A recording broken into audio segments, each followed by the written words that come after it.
Bonjour, aujourd'hui une vidéo qui s'intègre à la partie numéro 1 du programme de Terminal S, Génétique et Évolution. Avec ce chapitre 5, on va donc discuter de l'évolution de l'homme, on va poser un regard sur l'évolution de l'homme. Alors comme toutes les espèces ou populations, l'homme fait partie d'un processus évolutif. Et donc notre objectif est de retracer les principales étapes qui ont conduit à l'émergence de notre espèce Homo sapiens. Alors on parle d'un regard parce qu'on va pas évidemment tout détailler, mais voir les grandes lignes, les grandes étapes. Alors l'homme a une parenté avec tous les êtres vivants sur Terre, mais on va remonter au niveau des primates, et l'homme fait partie d'un groupe qu'on appelle les primates. Vous avez ici quelques exemples de primates. On fait partie de ce groupe, pourquoi ? Parce que nous possédons avec ces primates des caractères qui définissent le groupe des primates. Donc vous devez retenir que même si l'homme est un mammifère, il est aussi un primate, et qu'il a comme caractère, par exemple, le pouce opposable aux autres doigts de la main. Ce qui fait que la main d'un primate est une main qui permet de prendre, on parle de main préhensile, les primates s'en servent évidemment pour se déplacer dans les arbres. L'homme et le primate a des ongles plats qui ont remplacé les griffes. Un primate a aussi un appareil visuel adapté à une vision en relief, il est capable de voir des couleurs. Il a un cerveau assez développé, notamment au niveau de la partie qu'on appelle la partie corticale, le cortex. Bref, l'homme, comme tous les primates comme je vous en ai montré certains, a ses caractères. Donc il fait partie du groupe des primates, il s'intègre, s'inscrit dans l'histoire des primates, et on estime que tous les primates actuels dérivent d'une population ancestrale qui vivait il y a à peu près 60 millions d'années. Alors, au sein des primates, évidemment, il y en a de nombreux, l'homme fait partie d'un groupe un peu plus restreint, qui comprend les espèces qui sont ici, donc les gibbons, orang-outans, chimpanzés, gorilles. Et donc, on va pouvoir affiner un peu nos relations de parenté, et donc, en fait, il faut admettre, évidemment, on a des données morphologiques, anatomiques, embryonnaires, moléculaires, qui permettent évidemment d'affiner un peu les relations de parenté, et de comprendre que l'homme fait partie d'un groupe un peu plus restreint de primates, qu'on appellera les grands singes, ou les singes anthropomorphes, ou groupe aussi des hominoïdes. Donc ici, si je résume cette première étape, ou ce premier éclairage de notre histoire, l'homme fait partie d'un groupe qu'on appelle les primates. Il dérive, comme tous les primates, d'un ancêtre commun, qui a évidemment des caractères comme le pouce opposable, on a vu, la présence d'ongles, etc. À partir de cet ancêtre commun, évidemment, il y a plusieurs primates, alors on a pu, par des caractères, affiner un peu les relations de parenté, et on peut aboutir justement à ce qu'on vient de dire, c'est-à-dire qu'au sein des primates, évidemment l'homme est un primate, mais il fait partie ici d'un groupe un peu plus restreint, qu'on appelle les grands singes, qui possèdent notamment il y en a plusieurs, mais le caractère peut-être à retenir, c'est l'absence de queue. La colonne vertébrale va être réduite au coccyx, donc la disparition de la queue préhensile que possèdent les autres singes. Donc sur ce caractère et bien d'autres, on affine un peu nos relations de parenté, et on considère que l'homme fait partie d'un groupe plus restreint, singe anthropomorphe ou grand singe, groupe qui comprend donc les deux espèces de chimpanzés, le gorille, l'orang-outan. Donc voilà un peu déjà la position de notre espèce sapiens dans le règne animal, primate, grand singe. Alors on peut évidemment aller un peu plus loin au sein de ce groupe des grands singes pour voir avec quelle espèce on a encore la plus forte parenté, et ce sont évidemment les données moléculaires, anatomiques, embryonnaires, morphologiques qui vont nous aider, mais ce sont aussi et surtout les données moléculaires qui vont permettre d'affiner les relations de parenté entre l'homme et les grands singes. Alors je prends un exemple pour illustrer comment on doit raisonner. Vous avez ici la protéine COX-2 qui est présente chez les différents singes anthropomorphes, et on vous propose en fait de comparer la séquence en acides aminés de cette protéine COX-2 chez les différentes espèces. Alors on construit, vous l'avez certainement fait, une matrice, un tableau ici c'est une matrice de différence, et on compare 2 à 2. Donc par exemple la protéine COX-2 compare la séquence en acides aminés chez le bonobo, chimpanzé, l'homme, chimpanzé, gorille, etc.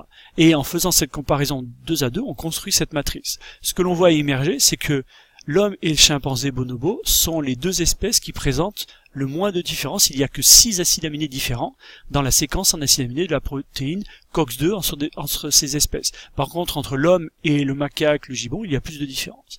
Donc on peut ensuite traduire cette matrice de différence sous la forme d'un arbre qui va traduire évidemment les relations de parenté. Et donc vous voyez, on arrive à affiner les relations de parenté, puisque toutes ces espèces ici, gibbon, orang-outan, gorille, homme, bonobo, sont des grands singes. Mais on voit qu'au sein des grands singes, si on se base évidemment sur cette protéine COX-2, il y a une plus forte parenté entre le bonobo et l'homme. Alors comment on arrive à cette conclusion ? Un ancêtre commun récent, c'est tout simplement par le jeu justement de cette matrice. S'il y a entre l'homme et le bonobo peu de différence dans la séquence en acides aminés, ça veut dire que la séparation de ces deux espèces est récente dans le temps, et comme ils ont un ancêtre récent et qu'ils se sont séparés il y a peu de temps, ils n'ont pas eu le temps d'accumuler de nombreuses mutations au niveau du gène, par exemple responsable de la protéine COX-2. Donc vous voyez, la faible différence dans la séquence des acides aminés traduit un ancêtre commun récent proche et une forte parenté. Au contraire, si on compare la séquence aminée de la COX-2 de l'homme et du gibbon, par exemple, ou du macaque, où il y a 27 acides aminés différents sur la séquence, ben cela se traduit, au niveau de mon arbre, par une parenté plus éloignée, un ancêtre commun plus éloigné. Donc par exemple ici, on a un ancêtre commun éloigné entre l'homme et le gibbon, et comme cet ancêtre commun est éloigné dans le temps, la séparation est lointaine, et ben ils ont, depuis qu'ils se sont séparés, ces deux populations, eu le temps d'accumuler des mutations sur le gène COX-2, ce qui se traduit par aujourd'hui des séquences dans leur protéine COX-2 éloignées, c'est-à-dire plus de différences dans la séquence des acides aminés. Vous voyez le raisonnement. Alors évidemment, le raisonnement ne tient pas parce que c'est sur une protéine, mais si on multiplie la comparaison des molécules, que ce soit les molécules ADN ou les protéines, eh ben on peut évidemment faire la même démarche et retrouver la même idée, à savoir au sein des grands singes, l'espèce la plus proche de nous, et le groupe, les deux chimpanzés. Donc aujourd'hui, nous avons la plus forte parenté avec les chimpanzés, et les données moléculaires témoignent de cette forte proximité génétique. Pour preuve, on estime aujourd'hui qu'on a entre 98 et 99% de gènes en commun. Alors on peut aussi travailler sur les données moléculaires, mais avec plus précisément sur ce qu'on appelle les karyotypes. Ici vous avez une comparaison de karyotypes de l'homme, le chromosome H c'est pour l'homme, et à côté on a mis le chromosome C du chimpanzé. Alors en fait on s'aperçoit rapidement qu'il y a, et c'est l'idée clé, de forte homologie dans ces deux karyotypes, puisque l'homme a une formule karyotypique de 2n égale 46, le chimpanzé 2n égale 48, vous pouvez compter, mais en fait on sait très bien expliquer comment on peut passer de 48 à 46 chromosomes, parce qu'on a compris que chez le chimpanzé, il y a deux chromosomes 2P et 2Q, et que ces chromosomes ont fusionné pour donner l'unique chromosome 2 de l'homme, ce qui explique le passage de 2n égale 48 à 2n égale 46. De plus, quand on compare les chromosomes, sur les 23 paires, on a à peu près 13 chromosomes qui sont complètement identiques, où il n'y a aucune différence. Les autres chromosomes présentent des différences, mais des différences qui sont souvent des inversions, c'est-à-dire que c'est exactement la même séquence, mais il y a une inversion, là par exemple tête bêche, vous voyez ici, il y a une inversion entre cette séquence chez l'homme et chez le chimpanzé. Et parfois on a des petites additions, mais qui restent somme toute faibles. Du coup, les données moléculaires comme les données les moléculaires, c'est-à-dire ADN comme les karyotypes, valident l'idée que, donc on revient sur notre histoire, nous sommes un primate, ça c'est clair, on fait partie d'un groupe plus restreint qu'on appelle les grands singes, mais au sein des grands singes, alors il y a des données anatomiques, morphologiques, embryonnaires, mais les données moléculaires nous ont permis d'affiner notre histoire et de voir qu'au sein de ce groupe des grands singes, nous avons la plus forte parenté avec les chimpanzés, les deux espèces de chimpanzés. Ça veut dire qu'en fait nous dérivons d'un ancêtre commun récent qui vivait, on estime, il y a à peu près 7 millions d'années sur le continent africain, et comme on a divergé assez récemment de cette population ancestrale, on n'a pas eu le temps, ni le chimpanzé ni l'homme, d'accumuler de nombreuses mutations. Du coup, nos molécules ADN et nos protéines ont encore des séquences très proches, elles présentent de fortes homologies. Et idem pour nos karyotypes qui sont encore très proches, comme vous l'avez vu. Voilà, alors pour finir ce cours, on peut dire un dernier mot sur ce qu'on appelle le paradoxe humain. En fait, on vient de voir qu'on a 98% d'homologie au niveau de nos séquences d'ADN. Par contre, on a des grandes différences phénotypiques. Ici, vous avez le phénotype de l'homme, du chimpanzé, on voit évidemment des différences. Donc le paradoxe, c'est comment expliquer, avec une forte homologie génétique, on a les mêmes gènes, une si forte différence phénotypique. Et donc là, on soulève vraiment un problème, parce que si on reste dans la vision darwinienne de l'évolution, par le jeu d'accumulation répétée et régulière de mutations, on peut pas donner une solution au paradoxe humain, puisqu'on n'a pas accumulé ces deux espèces beaucoup de mutations, comme on vient de le dire. Donc il va falloir trouver un autre système pour expliquer ce paradoxe humain. Et la solution, vous la connaissez, puisqu'on l'a déjà vu dans un autre chapitre, quand on a vu par exemple les morphologies chez le pinson avec les différents becs, on a compris qu'on pouvait, avec les mêmes gènes, notamment le gène BMP, créer une diversité de phénotypes.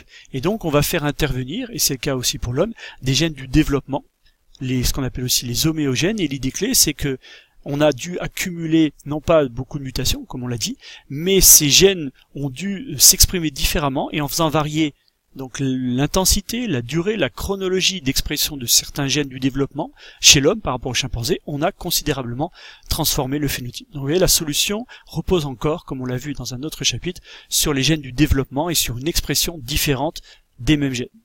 Alors on peut aller un peu plus loin et comprendre comment cette expression des gènes différentes a transformé le phénotype. Si on compare en fait le crâne du chimpanzé à fœtus adulte par rapport à l'homme, on s'aperçoit que le chimpanzé fœtus a un crâne qui ressemble en fait à notre crâne. Vous voyez, un crâne rond, une face plate, un tronc occipital ici, qui est assez centré. Par contre, le chimpanzé adulte va avoir un crâne qui va se transformer, il va s'allonger, il va développer ce qu'on appelle son prognatisme, et la migration du tronc occipital va se faire vers l'arrière, ce qui va imposer la quadripédie. Au contraire, l'adulte conserve, vous voyez, sa face à peu près plate, conserve sa boîte crânienne bien ronde et conserve son tronc occipital centré. Donc on estime qu'aujourd'hui, l'adulte, l'homme adulte, en fait, possède les caractères juvéniles, les caractères du jeune ici, à l'âge adulte. Donc en fait, on estime que ces modifications dans l'expression du gène du développement ont dû, chez l'homme ici, ralentir globalement le processus de développement embryonnaire fœtal juvénile. Donc ici, vous avez un ralentissement qui va en fait provoquer ou empêcher plutôt l'apparition des caractères d'adulte. Donc l'homme, ici adulte, va conserver des caractères juvéniles, caractères qui se traduisent par une face plate, un tronc occipital centré, du coup une bipédie et un volume cérébral développé, parce qu'en fait la phase embryonnaire est beaucoup plus longue. Au contraire, l'expression de gènes du développement différents chez chimpanzé, provoque une accélération du développement embryonnaire, fœtal, etc. Ce qui fait que lui va rapidement transformer ses caractères juvéniles en caractères adultes. Il va développer une face prognate, le crâne va s'allonger, le tronc occipital va migrer vers l'arrière, et du coup il va perdre sa bipédie, il va développer une quadripédie et le prognatisme. Donc l'idée, c'est que ce paradoxe humain repose non pas sur des mutations, mais sur quelques gènes ou de développement homogènes qui ont changé leur façon d'exprimer l'intensité d'expression, et cela a provoqué un ralentissement global du développement embryonnaire fœtal de l'homme. Voilà, donc à retenir dans ce chapitre 5, l'homme est un primate, il a des caractères de primate, et donc tous les primates dérivent d'un ancêtre commun qui vivait il y a peut-être 60 millions d'années. Au sein des primates, il fait partie d'un groupe un peu plus restreint qu'on appelle les grands singes, singes anthropomorphes ou hominoïdes. Ils partagent de nombreux caractères, l'absence de queue par exemple, un répertoire locomoteur varié, une vie sociale élaborée. Au sein de ce groupe des grands singes, l'homme a une plus forte affinité avec les chimpanzés. Cela a été démontré par les données génétiques, les données chromosomiques, et ces données valident l'idée que l'homme et le chimpanzé sont les parents, les espèces vivantes les plus proches, c'est-à-dire qu'elles dérivent d'un ancêtre commun récent qui vivait il y a peut-être 6 à 7 millions d'années sur le continent africain, et comme cette séparation est récente, ils n'ont pas eu le temps d'accumuler des mutations, d'où la proximité génétique. N'oubliez pas que vous pouvez aussi donner une solution au paradoxe humain.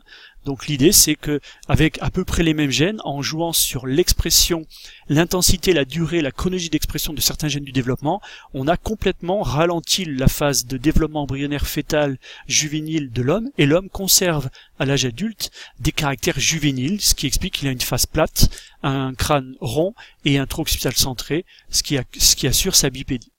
Alors, on a à peu près vu, donc j'espère compris un peu mieux l'histoire de l'homme.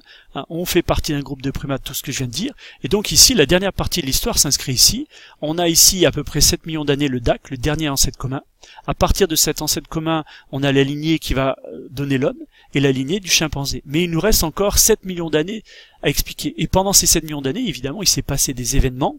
Donc notre histoire va être un peu plus complexe, puisqu'il va falloir rajouter ces 7 millions d'années et voir ce qui s'est passé. La seule différence, c'est qu'aujourd'hui, il n'y a plus d'espèces vivantes, il n'y a que l'Homo sapiens qui est sur Terre, donc il va falloir étudier des fossiles, et c'est l'étude des fossiles qui vont nous permettre de voir un peu ces dernières étapes de notre histoire. Et vous verrez que c'est difficile, parce que quand on découvre un crâne comme celui-ci, primate daté de 2 millions d'années, il va falloir réfléchir, est-ce qu'on le met dans la lignée de l'homme, donc est-ce que c'est un représentant de notre histoire, ou est-ce que c'est un représentant de la lignée des chimpanzés. Donc il va falloir établir, et ce sera vu dans une deuxième vidéo, les caractères dérivés de l'homme, c'est-à-dire les caractères qui font l'homme, pour savoir si un fossile appartient à notre histoire ou à la lignée qui conduit au chimpanzé.